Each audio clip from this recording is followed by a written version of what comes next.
Hey you. Today I thought we'd do something a little different. Today we're going to be reading some eerie tales. A creepypasta. The story of the Russian sleep experiment.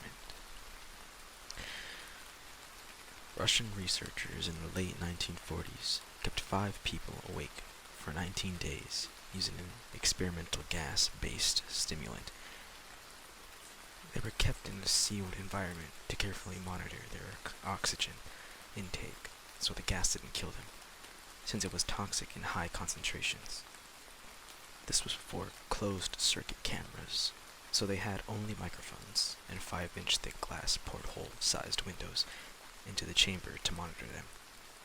The chamber was stocked with books, cots to sleep on, but no bedding, running water and toilet, and enough dried food to last all 5 for over a month. The test subjects were political prisoners deemed enemies of the state during World War II. Everything was fine for the first 5 days. The subjects hardly complained, having been promised, falsely, that they would be freed if they submitted to the test and did not sleep for 30 days. Their conversations and activities were monitored, and it was noted that they continued to talk about increasingly traumatic incidents in their past, and the general tone of their conversations took on a darker aspect after the 4-day mark. After 5 days, they started to complain about the circumstances and events that led them to where they were. They started to demonstrate severe paranoia. They stopped talking to each other and began alternately whispering to the microphones and one-way mirrored portholes.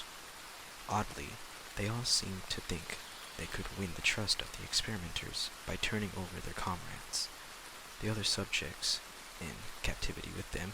At first, the researchers suspected this was an effect of the gas itself. After 9 days, the first of them started screaming. He ran the length of the chamber, repeatedly yelling at the top of his lungs for 3 hours straight. He continued attempting to scream, but was only able to produce occasional squeaks. The researchers postulated that he had physically torn his vocal cords.